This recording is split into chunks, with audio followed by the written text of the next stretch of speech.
So let's get into it. In October of 2021, the City of Los Banos hired Josh Pinheiro to be the city manager. This was despite no government experience whatsoever. The council's justification for this was that they wanted someone who's not a government man, someone who's not just going to pad the time clock and is going to do what's right. Now, nobody was actually able to look at his resume. We're supposed to just take their word that he's qualified. So we don't actually know what his work experience is.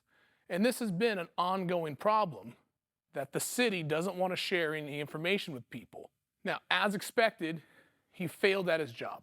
He has no experience running a city, and he doesn't understand how to manage these different departments, doesn't understand what the role of the city manager is, what's expected of him, and what's expected of the people underneath him. So they fired him. That occurred in June of 2022. After June of 22, we get a brand new council sometime in December of 2022. Now, this new council was looking for a replacement for the city manager, and they chose to rehire Josh Pinheiro. Now, their justification for this was that he did a great job. He was Mr. Wonderful. He did no wrong, that the city was wrong to fire him. So they bring him back in February of 2023.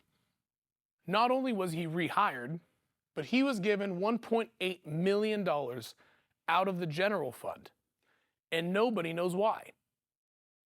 This information has been requested through a California Public Records Act request, and all of the information explaining why he was paid $1.8 million has been redacted out of those documents. So now we have a situation where there's only one of two possibilities. One, he blew the whistle on wrongful activity, and nobody, as of yet, has been held accountable. That was over a year ago. We have someone within the city that is doing illegal activity, that is causing the city great harm, that caused Josh Pinheiro to be fired, and we don't know who they are. That person needs to be held accountable, but because no one has been held accountable, the other explanation is that this $1.8 million was wrong.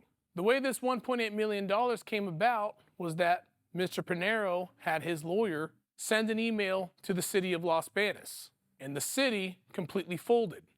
They threatened a lawsuit, and before they even had to file one, they had a check in their hand for $1.8 million.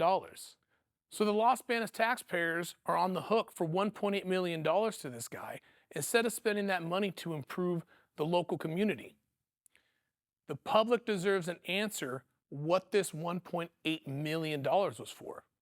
We either need to hold the person accountable that he blew the whistle on, or we need to go back and get this $1.8 million.